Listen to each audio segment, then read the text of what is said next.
예. 오늘 하나님 말씀은 이사야 61장 1절의 말씀인데요. 제가 한번 읽고 우리 성도님들이 같이 한번 읽고 그랬으면 좋겠습니다. 제가 가지고 있는 성경은 구약 성경 1042페이지에 있고요.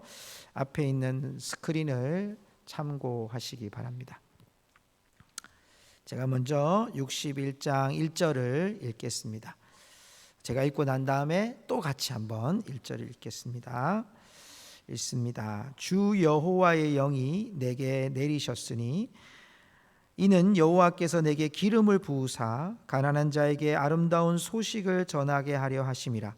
나를 보내사 마음이 상한 자를 고치며 포로된 자에게 자유를, 갇힌 자에게 노임을 선포하며. 우리 같이 읽을까요? 시작. 주 여호와의 영이 내게 내리셨으니 이는 여호와께서 내게 기름을 부으사 가난한 자에게 아름다운 소식을 전하게 하려 하심이라. 나를 보내사 마음이 상한 자를 고치며 포로된 자에게 자유를, 갇힌 자에게 노임을 선포하며. 아멘.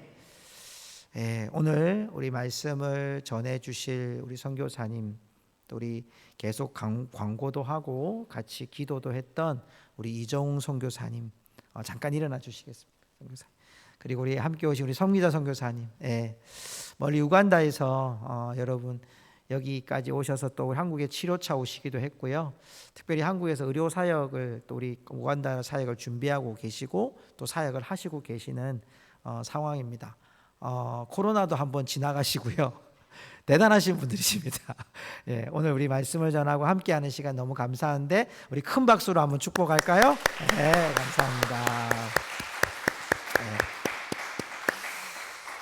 우리 다른 설명보다 오늘 우리 우간다의 선교의 소식을 우리 이정웅 선교사님께서 나오셔서 귀한 사역을 함께 나누어 주실 때 여러분 마음밭에 받으십시오.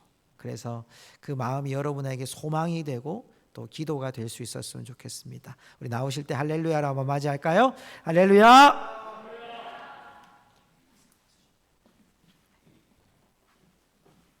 요거 사용합니다. 안녕하세요. 반갑습니다. 할렐루야. 제가 선교사로 나간 지 얼마 안 되는데 목사님, 제가 마스크를 좀 벗어도 되겠습니까? 네.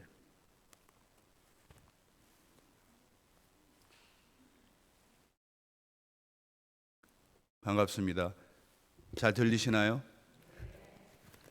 제가 우간다로 선교사로 나간 지 얼마 되지 않는데 우리 고성중앙교회에서 저희들을 불러주시고 또 기도해 주시고 또 중보해 주시고 오랜 시간 동안 저희 기도 편지들을 가지고 성도님들께서 어려우실 때, 힘드실 때 저희들을 위로해 주신 것을 잘 알고 있습니다. 또 저희가 한국에 들어왔을 때 또 들어오자마자 코로나가 저희가 또 감염이 되어서 그 어려울 때도 저희를 위해서 기도해 주시고 또 중보해 주신 거 감사드립니다. 먼저 이 단에 저희들을 불러주시고 또 우간다의 사역을 같이 나눌 수 있는 귀한 시간을 허락하신 주님께 영광 올려드립니다. 특별히 우리 정주식 목사님께서 고성중앙교회를 사랑하시고 또 하나님께서 청지기로 세우셔서 귀한 선교사님들을 위해서 헌신하고 계시고 보이지 않는 곳에서 도움을 주시고 계신 걸로 알고 있습니다. 미천한 종을 또 여기까지 불러주셔서 제가 많은 은혜의 시간이 될 수 있는지 부족하지만 오늘 간단히 여러분들과 우간다 소식을 나누는 시간들을 나누도록 하겠습니다.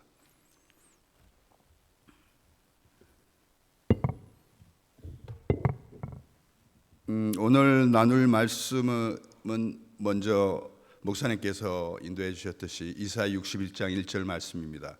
이 말씀은 저에게 아주 귀중한 말씀이 됐습니다. 25년 전에, 더 전에 처음으로 예수님을 만나고 제가 하나님한테 어떻게 해야 제가 주님께서 받은 사랑을 전할 수 있을까요? 서원했을 때 그 서원할 수 있도록 저를 붙들고 저에게 주셨던 말씀이 이 말씀입니다. 그리고 그 25년 전에 그 말씀이 10년 전부터 저희가 우간다로 나가기 전에 선교사로 설 수 있도록 준비할 수 있도록 늘 힘이 되고 늘 도움이 되셔서 이 말씀 붙들고 지금까지 우간다 현장에 나와서 생활하고 있습니다. 저는 평신도 선교사입니다. 목회자 사역을 전문으로 하지 않았고 직장에서 생활하던 평범한 성도였습니다.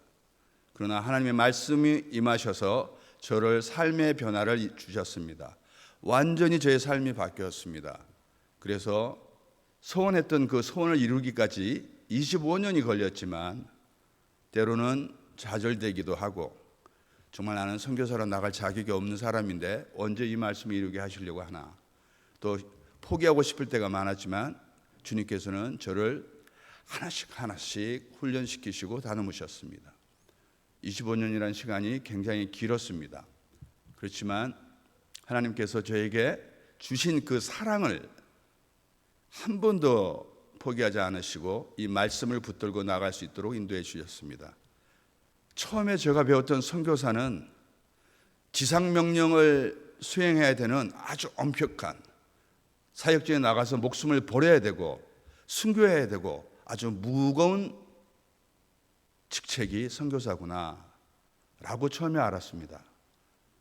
그래서 JDS 훈련이나 B나 T나 선교사 훈련을 받을 때 나는 어떻게 순교할 것인가, 또 선교지에 나가서 어떻게 살 것인가, 이런 데 대한 두려움이 많았습니다.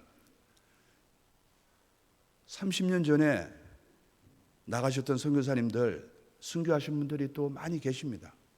그래서 정말 제가 하나님 앞에 나가서 이 일을 감당할 수 있을까? 저를 어떻게 쓰시려고 하는 걸까? 늘 훈련 받을 때마다 저에게 위로해 주신 말씀은 이 말씀이셨습니다. 마태복음 28장 23절 24절 말씀이나 너희가 땅 끝까지는 내 증인이 되라. 내가 분부한 너희 모든 것을 가르치게 하라. 또 증인이 되라. 굉장히 어려운 사명이었습니다. 그런데 이 이사야 61장 1절 말씀은 저로 하여금 평안을 주는 말씀이었습니다. 말씀을 한번 보겠습니다. 주 여호와의 영이 내게 임하셨으니 이는 여호와께서 내게 기름을 부어사 가난한 자에게 아름다운 소식을 전하게 하려 하심이라. 나를 보내사 마음이 상한 자를 고치시며 포로된 자에게 자유를, 갇힌 자에게 노임을 선포하시며. 저는 이 말씀이 얼마나 저에게 힘이 되었는지 몰랐습니다. 저도 선교지 나가기 전에 나의 삶이 늘 갇혀있는 자였습니다. 포로된 자의 삶이었습니다. 마음이 상한 자의 삶이었습니다. 제가 그 삶을 하나님의 은혜로 구원받은 사람으로 하나님을 증인하는 증인된 삶을 살기 위해서 저에게 주시는 말씀이셨습니다. 내가 너를 사랑하지 않느냐? 내가 어려울 때, 너가 병들었을 때 너를 붙들지 않았느냐? 이제 너가 선교지에 나가는 게 어려운 게 아니다. 내가 주었던 그 사랑이 정말 아름다운 찬양처럼 전해지고 그 어려운 사람들, 포로된 자에게 나의 복음이 전해질 수만 있다면 그것이 얼마나 아름다운 일이냐라고 저를 위로해 주셨습니다. 그 위로가 지금까지 저를 서 있게 했고 부족하지만 우간다에 나가서 그 일을 감당할 수 있도록 하였습니다. 저는 이 말씀이 10년 전에, 20년 전에, 25년 전에 저를 이렇게 세우실 줄 정말 몰랐습니다. 그냥 저를 위로해 주는 말이구나. 그 어느 누구도 이 말씀에, 이사야 말씀은 다 은혜롭죠. 그래서 저도 그런 은혜의 한 사람이구나. 그렇지만 제 삶을 송두리째 바꿔놓는 말씀이셨습니다. 저는 2017년 2월부터 지금까지 5년간 사역을 하고 있는데요. 나가기 전에 제가 다녔던 직장 생활을 내려놓고 또 5년간 훈련을 받았습니다. 그리고 제가 다녔던 직장 생활이 제약회사에서 다녔던 일입니다. 그리고 한 10년간 넘게 출석했던 교회가 굉장히 큰 교회였는데 어뢰선교 훈련을 받다기보다는 단기로 이 나라 저 나라 제약회사에서 다니기 때문에 의약품을 조금 나눠줄 수 있거나 가서 어려운 사람들을 위해서 중보기도할 수 있거나 이 정도로 사역을 많이 단기로 다녔습니다. 그렇지만 하나님이 절대 저를 선교사로 내보내지 않으셨어요. 많은 나라를 보게 하셨습니다. 아픈 자도 보게 하셨습니다. 병든 자도 치유하게 하는 능력도 주셨습니다. 그렇지만 저에게 선교사로 나가는 건 허락하지 않으셨습니다. 그래서 한때 저는 포기를 했습니다. 마음으로는 주님, 저 같은 부족한 종이 어떻게 선교사 나가겠습니까? 적어도 목회자는 돼야죠. 장로는 돼야죠. 신학은 맞춰야죠. 그런 제 자신에게 하나님께서는 조금씩 다가오셔서 저를 훈련시켰습니다. 정말 내가 가보지 못한 곳에, 나의 사랑을 듣고 싶어하는 그곳에 너가 가서 있기만 한다면 내가 얼마나 기뻐하겠느냐. 그곳에서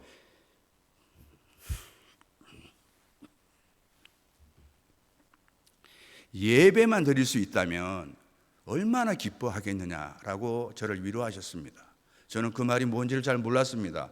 예배 드리는 게 얼마나 기쁜 일이며 증인된 삶을 사는 것이 얼마나 하나님께서 기뻐하시는 일인지를 잘 몰랐습니다.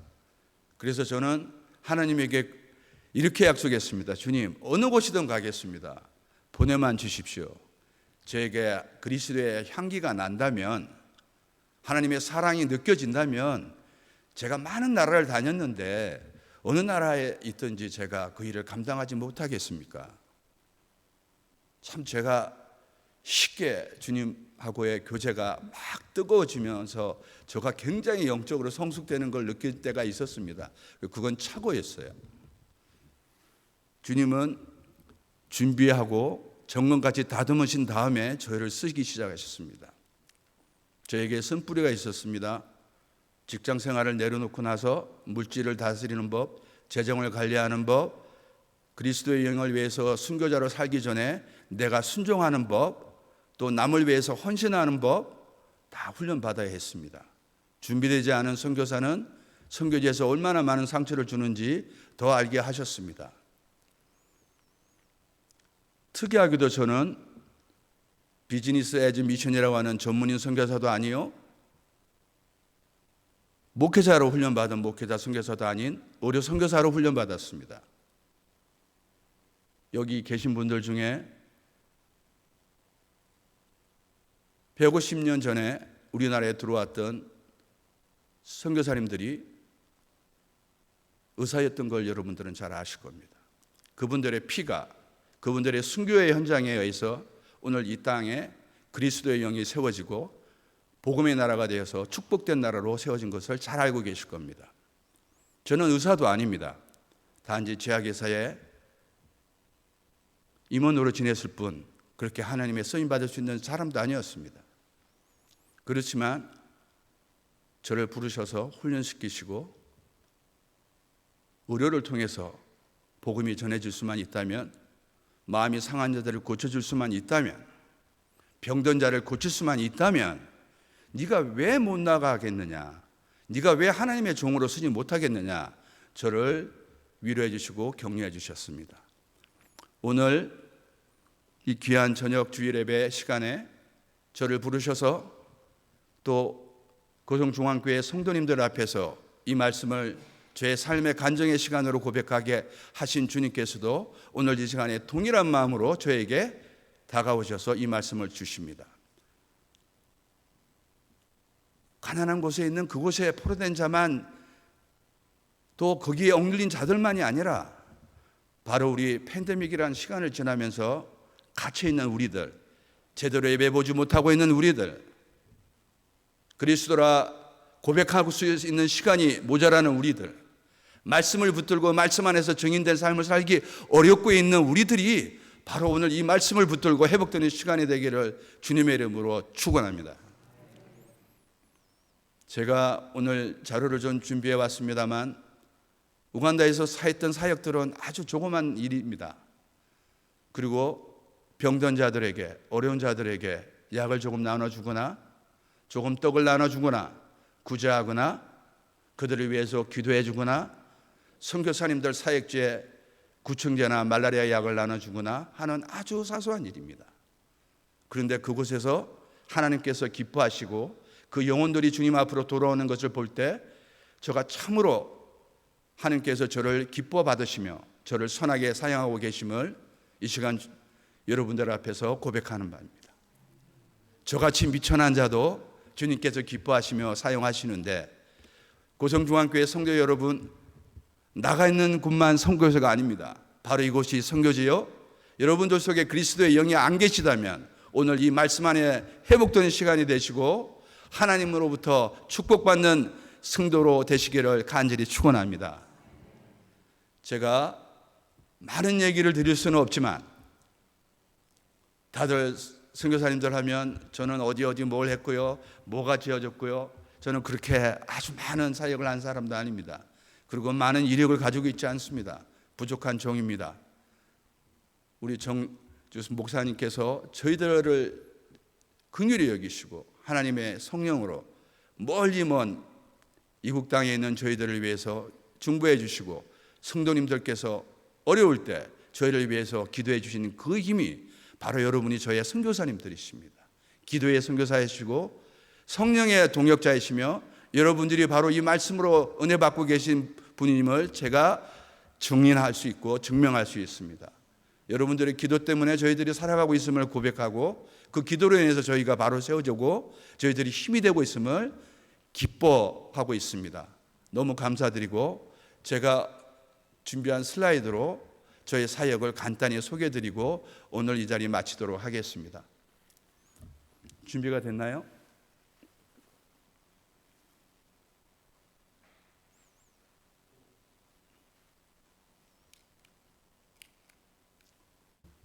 네. 잘 보이시나요? 모르겠습니다.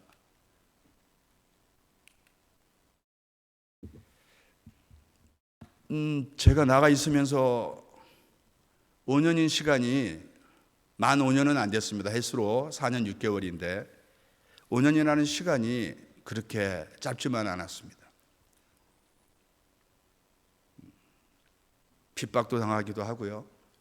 동료 선교사로부터 배척을 받기도 하고 우리가 말하는 속임도 당하기도 하고 버림받기도 하고 여러 가지 일들이 있었습니다. 그럴 때마다 제가 정말 하나님께서 원하시는 참 제자는 누구인가? 또 제자의 삶은 어떻게 살아야 될 것인가? 참 제자는 어떻게 만들어지는 것인가? 늘 고민이었습니다. 좋은 신학교를 나오거나 좋은 대학을 나온다면 또 좋은 훈련을 받는 명문가에서 훈련 받는다면 정말 하나님의 큰 제자로 클 수 있는 것인가? 성경에 나왔듯이 공생의 기간 동안 예수님은 12제자를 훈련시키셨습니다. 잘 아시다시피 거기에는 요한도 있고 베드로도 있고 유다도 있습니다.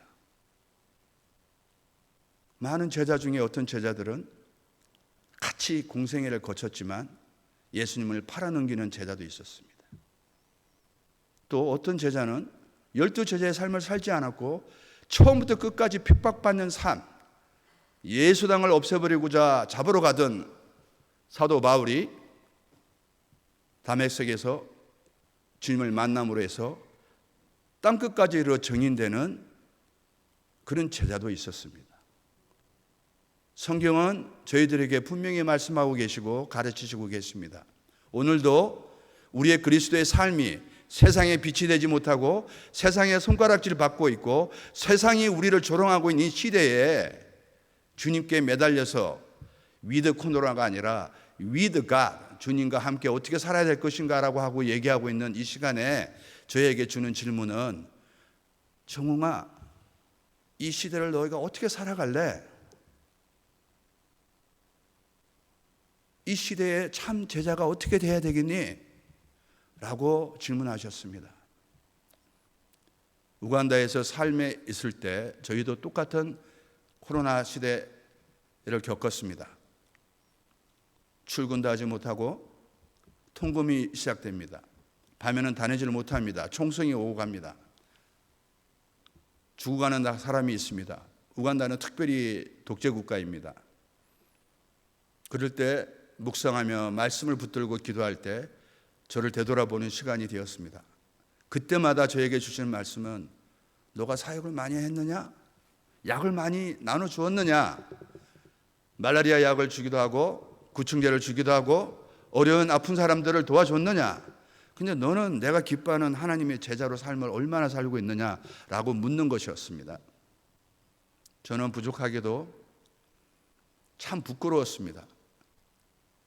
제약회사에도 오래 있었기 때문에 또 오레오 봉사팀으로 많은 나라의 단기팀을 다녔기 때문에 그 선교제에 가서 또 선교사님들의 애로사항이나 선교사님들의 삶에 대해서 자신이 있었습니다. 어떻게 살 것인지, 문제가 생기면 어떻게 출구 전략으로 저희가 빠져나올 것인지, 또 위기가 닥쳤을 때는 어떻게 그들을 도울 것인지, 주변에 폭동이나 위험이 닥쳤을 때 그리스도인으로서 어떻게 침착한 삶을 살 것인지 많은 준비가 됐다고 자만했습니다. 자신감이 차 있었습니다. 훈련받았기 때문이죠. 그렇지만 막상 저희가 나갔을 때는 제가 아는 다른 상황이 다가왔습니다. 세상적인 아닌 영적인 싸움을 하고 있었다는 것이죠. 하루도 기도하지 않으면, 하루도 여러분들의 기도가 없으면 살아갈 수 없는 그런 전쟁터였습니다. 동료로부터, 동료 선교사로부터, 가족으로부터, 저희 재단 식구로부터, 현지 목회자로부터 이루 말할 수 없는 영적 전쟁을 치료해야만 했습니다.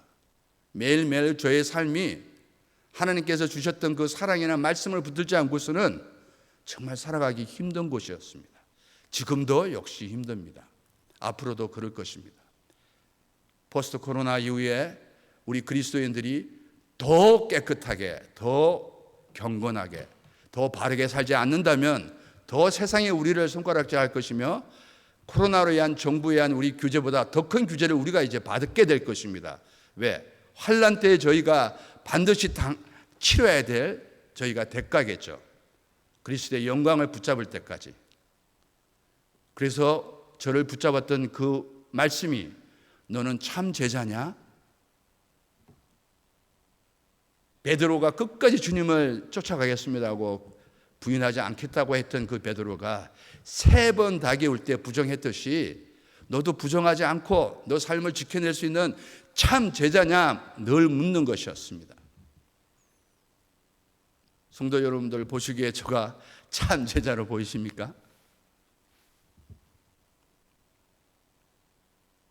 정말 우리가 훈련받고 많은 신학교를 나오고 많은 사회적인 경륜을 닦고 많은 훈련을 받았다고 해서 그리스도의 제자, 참 제자가 되는 것이 아니라는 사실이었습니다. 제가 느꼈던 참 제자를 원하시는 주님의 마음은 그곳에서 증인으로 있어주기만 하기를 원하시고 계셨어요. 부끄럽습니다마는 우간다가 여기서 14,000km 정도 떨어져 있습니다. 비행기로 지금은 좀 제트기가 700km까지 가지만 1시간에 500km 가면 22시간을 가야 됩니다. 심할 때는 2번에서 3번을 갈아타야 됩니다. 아프리카 하면 서로 가고 싶지 않은 곳이기도 합니다. 그렇지만 그곳에 저희들이 가 있는 것만으로도 하나님은 저희들을 보호해 주시고 기뻐하셨습니다. 사역을 하지 못할 때에도 주님께서는 저희들을 지켜주셨습니다. 핍박받고 쫓겨나고 사기를 당하며 강도를 만나고 여러 어려움이 올 때도 주님께서는 저희들을 위로해 주셨습니다. 이 말씀으로 저희들을 위로해 주셨습니다. 제가 가난한 자에게 어떤 말씀으로 그들을 위로할 수 있습니까? 몇 가지의 구충제와 말라리아 약으로 이 위로를 다할 수 있겠습니까? 하나님의 복음 없이는 그들에게 아무런 도움이 되지 않는 것을 저는 알았습니다.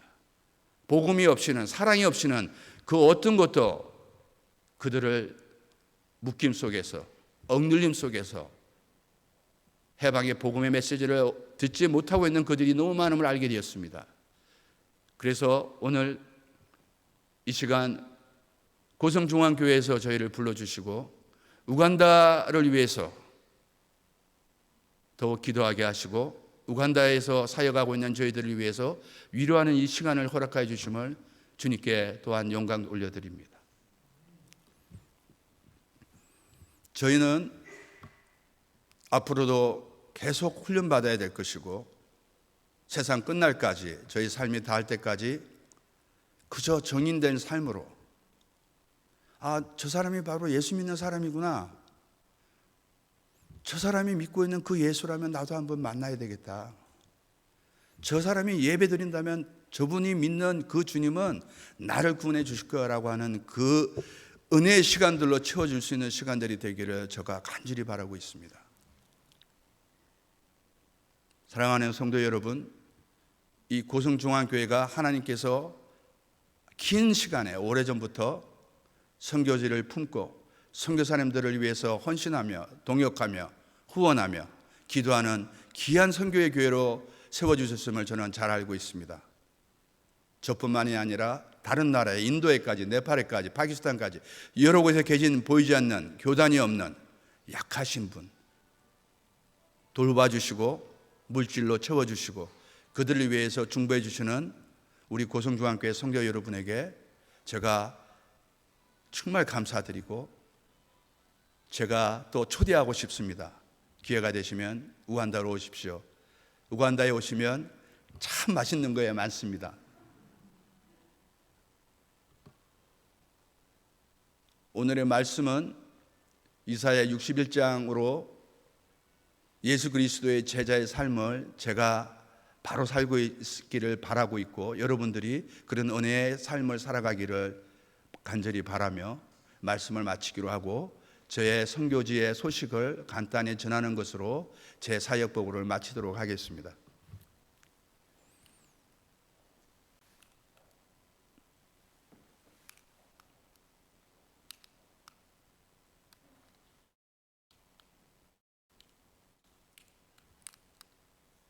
이게 다음 페이지가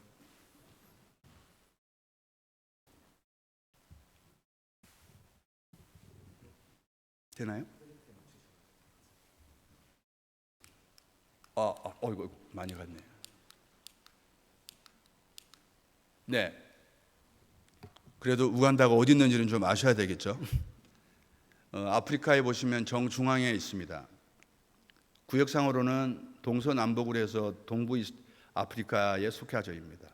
탄자니아, 에티오피아, 수단, 콩고, 우간다, 르완다까지를 이스트 아프리카라고 합니다. 그런데 아프리카의 진주라고 부릅니다. 이유는 아프리카에 우간다만이 우리 남한만한 호수를 가지고 있습니다. 풍부한 수자원을 가지고 있습니다. 아프리카의 모든 부족들의 전쟁과 역사는 물 부족으로 의한 물전쟁입니다. 우간다는 저 지도에 보시면 아시겠지만 5나라를 품고 있습니다.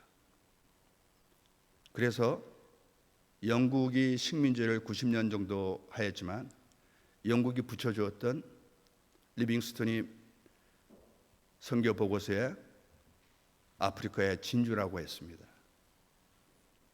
바다가 풀어서 진주 펄 뜻도 있겠지만 정말 살아있는 생명이 땅이 바로 우간다이기도 합니다. 기온은 평균 25도이고 수확은 커피와 옥수수가 주로 생산품인데 기후가 따뜻한 만큼 농산물이 풍부합니다. 인구는 4,600만에서 4,800만 정도 됩니다. 저희 남한만한 인구를 가지고 있습니다. 땅은 저희 남한의 2배입니다. 나일 호수를 합치면 4.5배가 됩니다. 굉장히 풍족하죠. 이게 인디케이터인가요? 예. 여기 보시면 우측 상단에 우간다 국기입니다.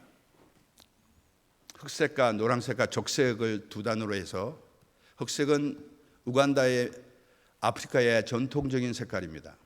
흑인이기 때문에 흑색이 아닙니다. 평화를 뜻합니다. 노랑은 그들의 정신적인 지주를 나타냅니다. 붉은색은 열정을 나타냅니다. 가운데 있는 저 새가 우간다에서 볼 수 있는 전통 새입니다. 저희 공작이나 칠면조보다 더 아름다운 새입니다. 그래서 식민지를 영국으로부터 정확하게 한 89년 내지 90년 정도 식민지를 하면서 1962년에 정확하게 독립을 했습니다.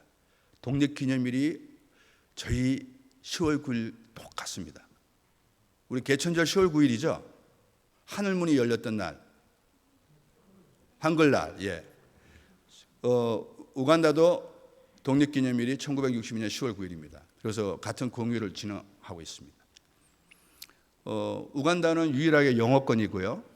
자기 고유 언어를 가지고 있습니다. 그리고 부족들이 왕국을 거느렸던 나라고요. 주변 나라로부터 품는 품성을 가지고 있습니다. 굉장히 험불하고 심성이 순하며 영국 식민지로부터 기독교 청교도 문화에 대한 흡수가 굉장히 빨라져서 모든 것들이 예배드리고 시작하고 예배드리고 마칩니다. 여러분들 잘 아시는 탄자니아는 무슬림 국가입니다. 4시나 2시 되면 전부 절하러 가서 업무가 마비될 정도입니다.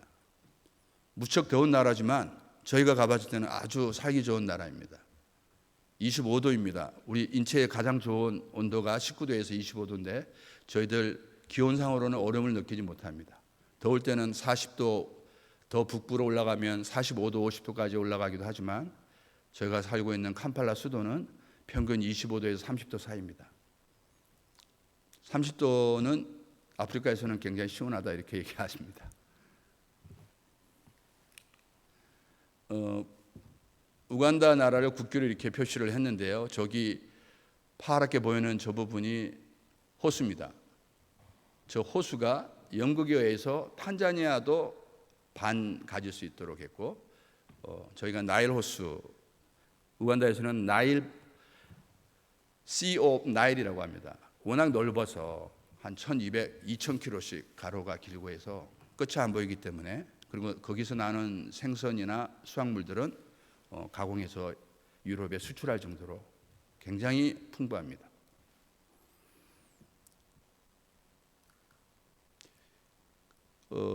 우리나라처럼 도시구역으로 나누면 저기 조그만 모양들이 전부 113개 도시입니다.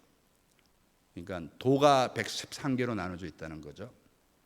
그리고 영국이 가장 귀하게 여기고 있는 그 엘리자베스 퀸 팍이라고 하는 유명한 유네스코에 등재된 우리가 말하는 사파리 공원, 큰 아름다운 공원이 있고요. 또 여러분들 타잔이라고 들어보셨죠? 타잔 영화. 타잔 영화를 영국에서 만들었습니다. 그래서 그 타잔 영화 촬영한 곳이 우간다에 있기도 합니다. 우리가 잘 아는 고릴라가 서식하고 있고요. 뭐 호랑이, 기린, 뭐 동물들이 많이 있습니다. 아프리카는 밀림이 정글이 많고 개발되지 않은 곳이 많아서 천혜의 자연 환경을 보호하고 있고 또 자연 경관이 아름답습니다. 그리고 날씨가 더운 만큼 아주 건조하지만 작물들이 아주 풍부하지 않지만 고구마, 감자, 가사바 이런 넝쿨 식물 작물들은 잘 자라고 있습니다. 옥수수도 잘 자라고 커피도 나옵니다. 그래서 여러분이 잘 아시는 케냐나 에티오피아 커피 아시듯이 우간다에도 우간다 커피가 굉장히 맛있습니다. 그런데 우간다 분들이 이렇게 국제적으로 마케팅을 해서 판매하지 않고 다 케냐에 갖다 줍니다. 케냐 브랜드로 수출하고 있습니다.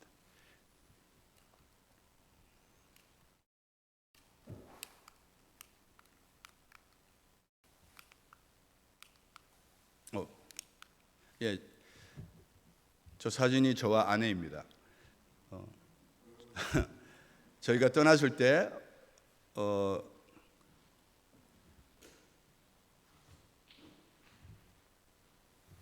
왼쪽에 있는 유니폼은 저희 재단에 있었던 유니폼이고 저희가 출국하기 전에 찍었던 사진입니다.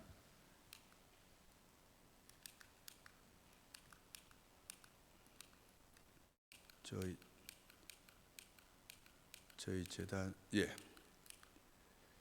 요거 좀 보이시나요?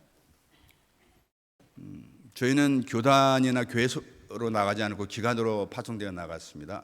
아프리카 미래 재단이라고 하는 곳에서 나갔고요. 아프리카 미래 재단은 의료인들로 아프리카 지역에만 보건 의료 전문 사역을 하는 NGO입니다. 학교를 짓거나 병원을 짓거나 필요한 곳에 의사 선생님, 보건 교육, 의료 질을 높이기 위한 의료 시설 지원, 의료 전문인을 보내는 일, 결국 의료 전문인이 크리스찬 리더십을 보내는 것이죠. 그래서 병원의 질을 높이고 영적으로 육적으로 신체적인 건강을 회복시켜서 전인적인 그리스도인으로 세우는 일, 그 비전을 가지고 아프리카에 지금 현재 14개 나라에 42가정이 나가서 섬기고 있습니다. 저는 우간다에 나와서 하고 있는 사역은 처음에 병원 사역으로 처음에 나와서 현장에 나와보니 굶주리고 목마르고 어려운 분들이 많아서 급식 사역도 하게 됐고요. 또 조금 하다 보니까 보건 초등학교, 중학교, 유치원에 보건교사가 없어요. 어떻게 화장실을 깨끗이 이용해야 되는지도 모르고 깨끗한 물을 먹는 법도 모르고 기생충이 걸려 있을 때 구충제를 먹어야 되는 법도 모르고 말라리아 약이 없어서 5세 미만 아이들이 사망하는 사망률이 65%나 됩니다. 전 세계적으로 출산율이 제일 높고요. 1인당 한 가구에 한 부모들이 자녀들을 12에서 14명을 출산합니다. 그래서 청년들이 제일 많은 나라입니다. 실업률이 전세 88위 정도로 실업률이 높고요. 근데 가난하지만 굉장히 크리스찬 마인드를 품고 있어서 굉장히 험블하고 젠틀합니다. 저희가 주사역은 제가 보건 교육을 하고 있고 위생 교육, 의약품 나눠주는 교육, 대부분 선교사님들 거기서 구제하고 다 나눌 수밖에 없습니다. 신발이 없거나 옷이 없거나 먹을 게 없어서 다 어려운 현지인들이 대부분입니다. 저는 이동 진료, 이동 선교를 할 수밖에 없습니다. 캄팔라는 수도이기 때문에 굉장히 인프라가 풍부합니다. 호텔도 있고 병원도 있습니다. 그러나 수도를 벗어나면 30km만 나가면 도시 빈민들이 가득하고요. 시골로 가면 라디오가 없는 곳, 전기가 없는 곳, 물이 없는 곳이 90% 이상입니다. 그래서 부족하자면 지금까지 그런 일들을 쭉 섬기고 있습니다. 저희도 거기서 가장 심한 질병은 말라리아와 우리 장티푸스입니다. 1년에 250만 정도가 말라리아가 발생하고 사망자가 55만 명 정도, 도시 하나가 사망합니다. 그 도시 말라리아 환자분들 중에 어린아이가 60% 이상입니다.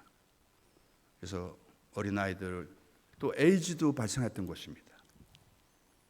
또 에이즈 퇴치 운동을 제일 많이 보시기도 하고 독재를 하고 있는 무세베니 대통령께서 선포를 했습니다. 미국보다 더 먼저 동성애를 반대한다.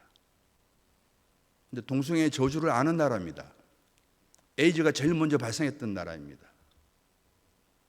노예 시장이 가장 활발했던 곳입니다. 인도와 영국의 식민지 시대 때 많은 노예, 쿤타키테 영화에 나오는 그 노예들이 팔려갔던 나라이기도 합니다. 자기 종족들을 몸값으로 팔았던 나라입니다. 생존하기 위해서. 그래서 제가 처음에 우간다를 왜 갔을까? 저는 우간다 갈 준비가 안 됐는데 힘들 때도 있었지만 순종하러 가는 마음으로 아내와 함께 그곳에서 그들의 영혼을 위해서 기도하고 부족하지만 저희들을 지금까지 세워주셔서 건강하게 그 일을 잘 감당하게 저희를 사용하고 계십니다.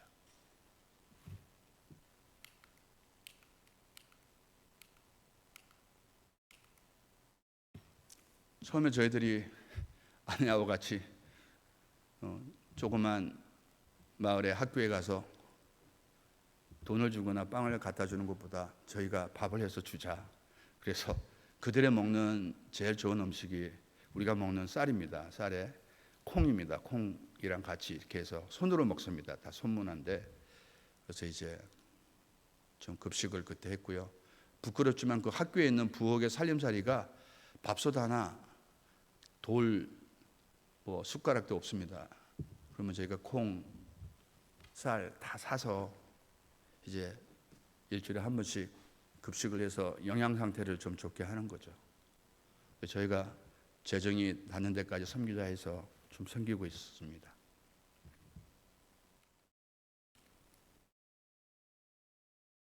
초등학교의 급식 사역이고요.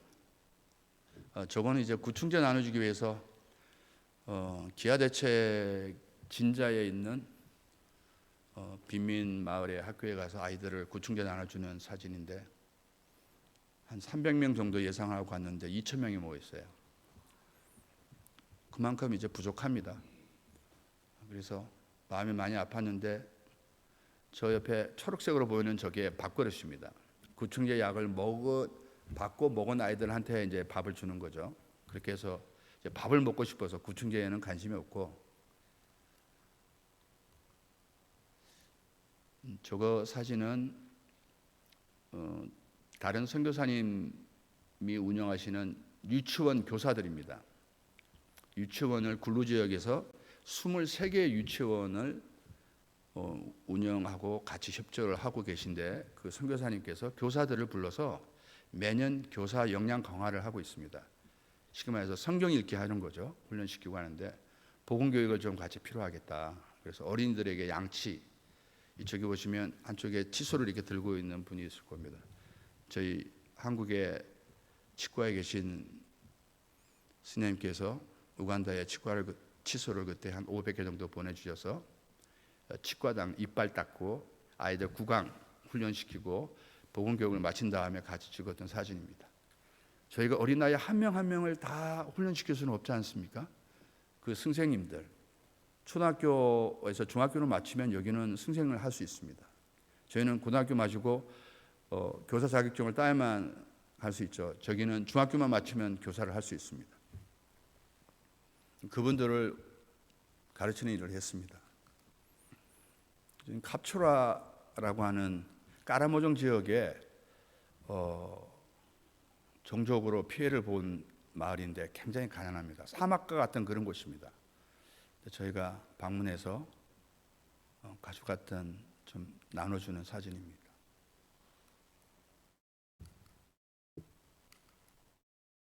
제가 근무라기보다 협력하고 있는 선교병원이 있습니다. 우간다는 축복받아서 20년 전에, 더 길게는 28년 전에 정부 파송 의사로 나갔던 한 분의 선교사님이 28년 전부터 묵묵히 우간다를 위해서 사역을 해오셨습니다. 그 이후에 경북대 출신의 의사 선생님이 2기 후임을 받으셔서 베데스다 병원 메디컬 센터라고 하는 선교병원이 지어져 있습니다. 열악하지만 눈 수술, 백내장, 녹내장 하는 개안 수술을 하는 선교센터로 활용하고 있고요. 또 무료로 개복 수술을 하고 있고, 가운데 계신 분이 김희철 대사님이십니다.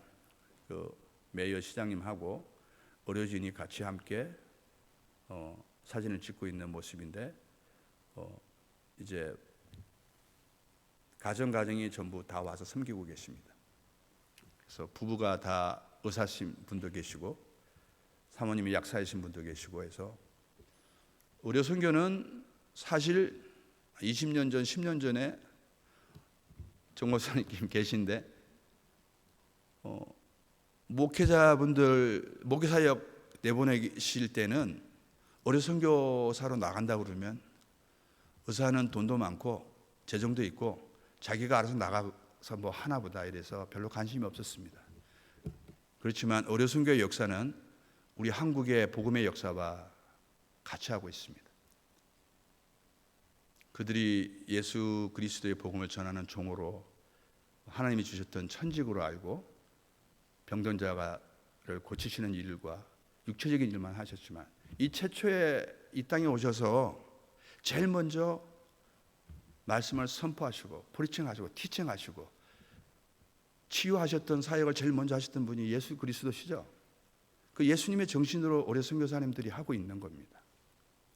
여러분들도 저처럼 비의료인이라고 저는 의료 선교사가 아닌데 나는 선교사가 안 돼가 아니고요. 우리 그리스도인은 전부 의료 선교사입니다.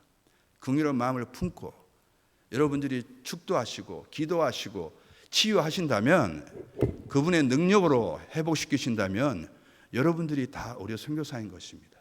이름이 거창하게 의사만이 하던 그런 전문인 사역이 아닙니다. 지금은 정신적으로 육체적으로 신체적으로 모든 것을 다 치유할 수 있는 능력으로 바뀌었습니다. 이제 병원에 가면 몸만 치료하지 않으시죠? 이제 정신이 영이 어두우신 것도 상담하고 치료받죠. 우리 그리스도 영이 온전히 회복되는 것은 육체만이 아닙니다.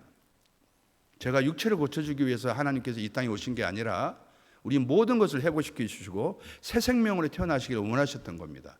그래서 하나님의 참 자녀로 바로 서기를 원하셨고 창세기 때 전 창조의 원래의 모습으로 온전히 회복되기를 원하셨던 것입니다. 아멘. 제가 처음에 갔을 때 의사 선생님들이나 의사들이 하지 않는 일들 뭐가 있을까요? 기도하는 일이 그렇게 소중한 줄 몰랐습니다. 제 기도가 그렇게 능력 있는 기도가 아닌데 기도하지 않으면 아무것도 할 수 없는 정도의 시간들이 많았습니다. 그래서 단기로 다녔을 때 축복해주고 만졌더니 회복이 되는 그것보다 더 큰 축복의 은혜 시간들을 저에게 주셨고요. 그리고 지금도 선교사님 가정과 또 선교사님들과 선교사님 사역을 위해서도 기도하게 하시고 제가 그런 기도를 하게 될 줄은 몰랐습니다. 우간다 백성들만 돌보는데도 제 시간과 정신이 모자라는데 어떻게 선교사님들 다른 선교사님 가정을 내가 위해서 시간을 쪼개고 중보하고 돌봐주고 밥을 먹여주고 이런 여유가 나한테는 없었습니다. 그런데 하나님께서 그렇게 인도하셨습니다. 더 큰 사랑을 주님께서는 원하고 계셨던 겁니다. 참 감사한 일입니다. 저희 아내가 늘 우간다에 있으면서 아마 다른 선교사님들이 저를 만나면 제일 돈이 많거나 제일 철이 없거나 둘 중에 하나라고 얘기할 것이다. 그래서 처음엔 제가 그 말도 잘 이해는 못했습니다. 저희가 재정이 충분하지 않지만 하나님께서 흘려보내시는 물질로 또 하나님의 사랑이 흘러가게 하셨습니다. 선교지는 늘 부족합니다. 늘 모자랍니다. 궁핍하고. 하지만 주님께서 그 일을 주셨을 때는 감당하게끔 주십니다. 그리고 회복되게끔 주십니다. 그래서 지금까지 잘 지내오고 있습니다.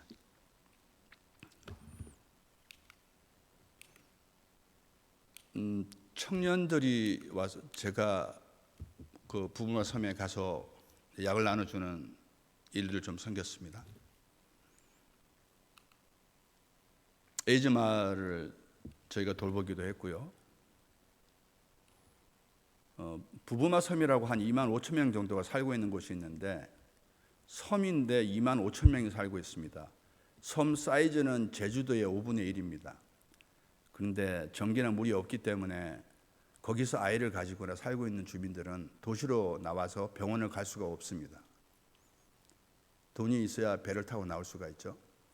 그리고 돈이 있어야 산모가 임신 몇 개월이며 임신 전후에 출산하기 전에 어떤 영양제나 몸을 어떻게 관리해야 될지를 그래서 저희 선교병원이 주 정부와 도움을 얻어서 땅에 교회와 보건소를 지었습니다. 그래서 그 병원이 베데스다 메디칼 부부마 디스트릭트에 저희가 이제 나가서 정기적으로 섬기고 약도 주고 어린이도 돌보고 그런 사역을 같이 하고 있습니다. 이제 배를 타고 가야 되기 때문에 배를 타고 있기 전에 이제 모습이고요. 이건 저 갑자기 식당 옷을 입은 분들이 나오는데 저 사진은 메르월드라고 난민촌이 있습니다. 한 150만에서 200만이 우간다 정부가 수단과 콩고로부터 들어온 난민들을 유엔의 지원을 받아서 그분들에게 급식을 지원하고 학교 지원을 해주고 있는 선교단체가 있습니다. 그 단체에서 밥을 해줘야 되는데 2,000명, 5,000명을 매일 새끼를 해야 됩니다. 그분들이 2,000명 밥을 짓기 위해서 영양사나 위생사가 필요한데 그런 것들이 없기 때문에 이제 저런 위생 옷, 마스크, 그다음에 주걱, 밥을 할 때는 손을 어떻게 씻어야 된다.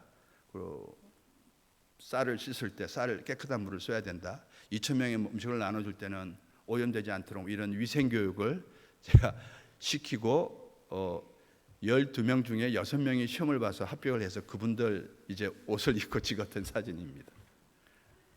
좀 유치해 보일지 모르지만 너무너무 아름다운 사진들입니다. 하나님이 기뻐하시는 일일 겁니다. 이건 코로나 시대 때 우간다는 한국보다 더 철저하게 통행 금지가 있었습니다. 시설이 미비하기 때문에 우간다 정부에서 했던 것은 이동 제한이죠. 모든 이동을 중지시켰습니다. 비행기가 8개월 이상 들어오지도 못하고 나가지도 못했습니다. 학교 수업 전면 금지했습니다.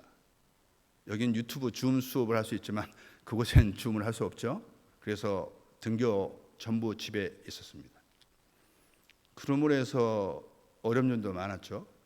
식량이나 보급품을 매일매일 그날 나가서 장에서 하루 걸어서 하루 먹던 생활 패턴을 가진 분들은 집에서 나오질 못하고 구하지 못하기 때문에 도시 근교는 거의 일자를 잃어버린 하루살이 청년들 또 그분들이 전부 도둑질로 바뀝니다. 훔치기 시작합니다.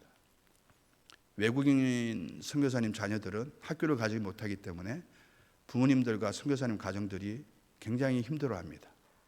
그런데 어려운 가정에 에리토리안이라고 하는 이 시민들이 소말리아도 가지 못하고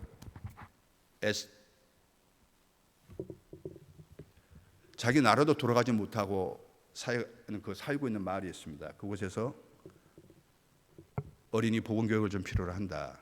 그래서 이제 그 아이들에게 마스크, 체온 재는 거, 손 씻는 것을 하고 이제 기념사진을 찍었던 사진들입니다. 그쪽에는 이제 한인 자녀들도 같이 교육을 받았습니다. 저희가 마스크가 없어서 마스크 값이 10배까지 뛰어 올랐습니다. 우간다, 한국에서도 마스크 값이 대란이 한번 있었죠. 우간다에는 마스크 자체 생산하는 곳이 없고 수수입이 안 되기 때문에 마스크를 병원에서만 쓰는 마스크가 우리나라로 치면 몇만 원씩 올라간 적이 있었습니다. 그렇지만 뭐 구할 수가 없었던 거죠. 그래서 저희 재단에서 마스크를 잘 받아서 어려운 지역에 마스크가 쓸 수 있도록 도움을 드리기도 했습니다.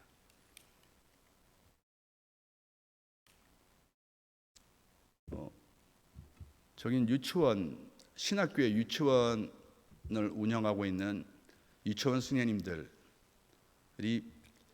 P1, P2라고 해서 프라이머리 1, 프라이머리 2, 초등학교 1학년, 2학년, 3학년까지 가르치는 승려님들이 복음 교육을 했던 사진입니다. 제가 영어를 좀 잘하지는 못하지만 우간다 분들은 교육한다 그러면 참 열심히 잘 듣습니다.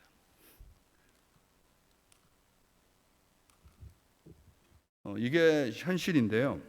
우간다에는 모든 체제가 무료 병원 체제입니다. 6개의 보건 구조로 되어 있는데 헬스케어 1, 헬스케어 2, 헬스케어 3, 헬스케어 4, 헬스케어 5 이렇게 해서 6개 등급으로 되어 있습니다. 마을이나 동네에 가면 보건소입니다. 우리 말하는 동네 보건소. 아무것도 없습니다. 저렇게 보건소님이 나와서 그냥 나무 밑에 앉혀서 강의합니다. 말라리아 걸리지 말게 조심해라. 저게 보건의 수준입니다. 신발이 없거나 앉을 자리가 없어도 같이 다 듣습니다. 꼭 보건 교육을 받고 나면 쉐어링을 합니다. 먹을 것을 줘야 합니다. 교육을 받으러 오는 분들은 먹을 것이 꼭 필요해서 오는 겁니다. 그래서 저희가 마스크를 나눠주기 전에 이 마스크가 왜 필요한지, 저희들은 마스크를 매일 쓰고 다녔습니다. 그렇지만 저분들은 마스크를 안 쓰고도 걸리지 않더라고요. 정말 대단한 하나님의 은혜죠.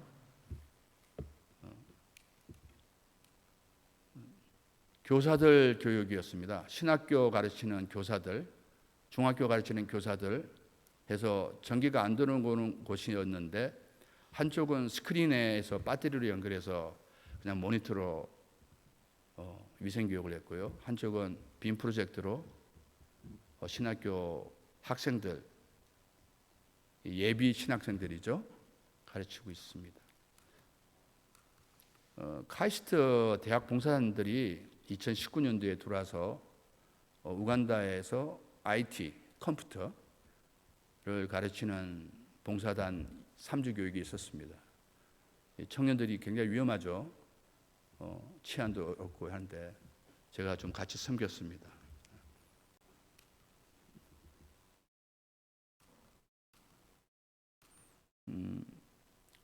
차로 팬데믹 시간대 다닐 수가 없기 때문에 통행 제한으로 차량 이동 제한입니다. 그리고 6시 이후부터 새벽 6시까지는 전부 통행 금지입니다. 그리고 다닐 수 있는 차는 전부 광급, 우간다 정부에서 허가받은 외교관 차량만 갑니다. 그래서 저 마스크를 저희 한국에서 보내주더라도 배포를 하기가 굉장히 어려웠습니다. 그래서 선교사님들이 선교지 사역지에 다 나눠져 있기 때문에 우리가 행랑이죠, 행랑. 선교사님들이 갖고 이동하는 거죠. 그래서 8개 지역에 14분의 선교사님들에게 이렇게 박스 하나씩 마스크가 전달되고 해서 나눠주는 사진들입니다. 네. 저 사진은 우간다에는 많은 NGO들이 들어와 있습니다. 선교사님들이 선교지에서 선교단체로 왔습니다라고 활동을 할 수 있는 곳이 흔하지가 않습니다. 그래서 대부분 선교사님들은 NGO로 등록되거나 기관으로 형식으로 와서 다 사역을 하고 있습니다. 저희뿐만이 아니고 지금은 많이 바뀌었습니다만은 한때 교회에서는 NGO 사역에 대해서 부정적인 면이 가지고 계신 분이 계셨습니다. 왜냐하면 교회가 섬기고 해야 될 일과 국가기관이나 그 기관들이 해야 될 일은 달라야 된다. 그리고 비즈니스 애즈 미션, 비즈니스와 미션은 같이 할 수 없다. 같이 하기는 그 쉽지가 않다. 이런 부정적인 의견들이 많이 있었습니다. 선교지에서도 똑같습니다. 우간다에는 전 세계 NGO 700개가 등록되어 있습니다. 여러분이 잘 아시는 유니세프, UNDP, 세이브 더 칠드런, 크다고 하는 모든 NGO들이 다 있습니다. 왜냐? 전 세계에서 WHO에서 UN을 통해서 받은 기금이 쓰이는 곳이기 때문입니다. 그런데 슬프게도 그 곳에 쓰이는 기금은 정부 관료들이나 UN에 종사하는 유명하신 분들이 헌신하는 것이 아니라 최하부 구조에 가면 다 NGO에서 섬기고 있는 선교사님들이 다 그 일을 감당하고 있습니다. 에이즈 걸린 환자에게 에이즈 치료제를 갖다 주는 자가 누가 있을까요? 우간다 정부 보건당국자가 갖다 주지 않습니다. 에이즈 환자를 돌보지 않습니다. 결국 보이지 않는 곳에 하나님의 일을 하는 그들이 하는 겁니다. 그래서 저 모임은 우간다 정부에서 저희 NGO들을 초청한 겁니다. 열심히 섬기고 있는 NGO들을 초청해서 정말 우간다 땅에 어떤 일을 하고 있는지 보게 하시고 우물을 파는 사역하는 분, 난민의 학교를 지어주고 학교 사역을 하시는 NGO, 언어를 가르치는 NGO, 저처럼 보건의료 교육을 시키는 NGO들을 소개하는 시간들입니다. 그들에 대해서 부정적으로 유엔이나 이런 기구로부터 재정을 받고 단순히 물건을 받는 데 그치지 말고 좀 더 한국의 NGO들이 더 우간다에 영향을 끼칠 수 있도록 초대하는 그런 시간들이었습니다. 저희들 대성안에서 훈련받는 NGO들입니다. 저희 NGO는 베러월드 기아 대책, 뉴 피플, 굿 피플 해서 한 14개 단체가 나와 있고요. 훈련은 그때 8개 단체가 받았습니다. 저 때가 코로나 시대 때 이제 보낼 사람이 없습니다. 모든 관료들이 다 한국을 다 철수했습니다. 남아있는 분들은 선교사님들밖에 없어요. 선교사님들이 어떻게 그들을 섬길 것이냐. 비대면으로 우물도 파줘야 되고, 비대면으로 학교도 지어줘야 되고, 비대면으로 교육도 시켜야 되는 거예요. 우리나라는 줌이라고 하는 인터넷망이 좋아서 다 하지 않습니까? 이렇게 차단도 시키고. 우간다도 교육이 필요합니다. 계속적으로 신학을 가르쳐야 합니다. 복음이 전달돼야 됩니다. 우간다에서도 예배를 못 본 지가 8개월이 넘었습니다. 그럼에도 불구하고 앞으로 어떻게 우리가 할 것이냐에 대해서 정부에 계신 대사님이 일할 사람은 NGO 분들 모이십시오. 좋은 일을 하시는데 우리가 어떻게 대처해야 되냐. 떠날 것이 아니라 더 이 위드 코로나 시대 때 우간다에서 필요한 한국인이 되자. 그래서 이제 대책회의, 세미나, 준비 모임들을 가지는 사진입니다. 하나님은 한국에만 축복을 주시지 않으셨고 이역 만리 14,000km 떨어져 있는 우간다 땅에도, 아프리카 땅에도 지금 이 시간 동일하게 역사하고 계십니다. 여러분이 품었던 하나님의 마음을 품었던 그 순간 똑같이 우간다에서도 같이 품고 일하고 계십니다. 시간차가 없습니다. 저는 저희가 메일을 보내거나 메시지를 전하기가 인터넷이 잘 안 되고 행랑을 받거나 물건을 받기가 힘들어서 선교지 소식 전하는 게 옛날처럼 석 달에 한 번, 6개월에 한 번 이렇게 늦게 갈 줄 알았습니다. 근데 동일하시더라고요. 저희가 사역했던 게 그 다음날 되면 한국에서는 다 알고 있어요. 그래서 이건 카톡이 발달돼서 잘하는 게 아니라 하나님이 기도로 실시간으로 저희들을 똑같이 사역하게 하시구나. 저는 앞으로도 계속 돌아가게 되면 복음교육이나 보건위생에 관련된 선교사님들, 우리 의료 전문인들 다시 준비해서 우간다 땅에 복음을 전하는 일에 쓰임받을 수 있도록 계속 섬기며 나갈 것입니다. 이 일이 부족한 일이고 정부기관이나 또 유엔에서 할 수 있는 그런 일이 아니라는 걸 알고 있습니다. 누가 가서 그 억눌린 자, 가난한 자, 병든 자에게 이 기쁜 소식을 전해주고 할 때 유엔이 아닙니다. NGO가 아니고 하나님의 말씀을 전할 수 있는 자는 그 사랑을 받은 자만 가서 그 일을 할 수 있다고 저는 봅니다. 그의 마음이 여러분과 같이 저와 함께 같이 끊어지지 않고 하나님에게 말씀을 붙들고 기도하는 성령의 동역자가 되어주시기를 간절히 원하고 저에게 물질로 또 기도로 후원으로 목사님께서 저희들을 위해서 훈육하듯이 저희들도 열심히 하나님의 말씀 붙들고 사역 잘 감당할 수 있도록 기도해 주시고 축복해 주십시오. 이상으로 제 오늘의 보고를 마치도록 하겠습니다. 제가 기도하고 마치도록 하겠습니다. 사랑이 많으신 하나님 아버지 감사합니다. 부족한 종 오늘 귀한 시간을 허락하시고 우간다의 영혼을 위한 그 사역들을 함께 나눌 수 있는 귀한 시간을 허락하여 주심을 감사드립니다. 주님께서 다 하셨습니다. 주님께서 또 하시고 또 주님께서 저희들 지켜주실 것입니다. 예배하는 삶, 정인된 삶을 살아갈 수 있도록 주님 끝까지 저희들 지켜주시고 인도하여 주시옵소서. 또한 그리스도의 영이 이곳 고선중앙교회에도 함께 하셔서 정주식 목사님을 통해서 그리스도의 영이 살아 숨쉬고 선교의 사명이 살아 숨쉬는 교회로 주님께서 축복하여 주시옵소서. 모든 것 감사드리며 살아계신 예수님의 이름으로 기도드립니다. 아멘.